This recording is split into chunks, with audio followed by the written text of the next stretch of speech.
అరే మామ, మీ మామయ్య బర్త్డే అంటే ఏదో 10 మంది 20 మంది వస్తారనుకున్నాను. ఈ లీటర్ ఎంతమంది వచ్చారు? అయిపోయారా మీ బాబు, మొత్తం జేబీ అంతా గొల్ల అయిపోద్ది.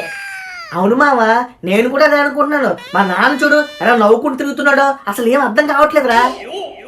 ఏంట్రా సెంటర్ లో శిలా పలకల్లా అలా నిలబడిపోయారు? ఏమైంది? ఆ నోర్లు ముయ్యండి, ఏకలు దూరిపోతున్నాయి. నాన్నగారండి, మీరు ఎంగిల్ చెట్టుతో కాకిని కూడా తోలరు కదండి. మరి మాయ భర్తలు ఏంటి ఎంత గ్రాండ్ గా చేస్తారు? డబ్బులు ఖర్చు అయిపోతే బాధ లేదా మీకు? పిచ్చి వదవల్లారా, బర్త్డే అంటే మీ మావయ్యది అనుకున్నారు ఏంట్రా? కాదురా, మన సూపర్ స్టార్ రజనీ సార్దురా.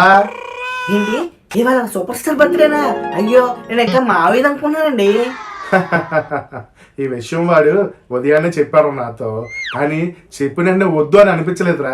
ఎందుకంటే నేను కూడా తలైవే ఫ్యానే కదా. అలాగో ఆయనలాగా దాన ధర్మాలు నేను చేయలేను, అంత టాలెంట్ కూడా నాకు లేదు. అందుకే ఆయన బర్త్డే రోజు ఏదో ఉడతాపత్తిగా నలుగురికి అన్నదానం చేసామనుకో మనసుకు ప్రశాంతంగా ఉంటది, ఆయన అభిమానిగా నాకు గౌరవంగా ఉంటదిరా. అందుకేరా ఈ ఆర్భాటం. సూపర్ స్టార్ బర్త్డే అంటే ఏ మాత్రం హంగామా ఉండాలండి. అయినా మీరు రియల్ ఫ్యాన్ అనిపించుకున్నారండి.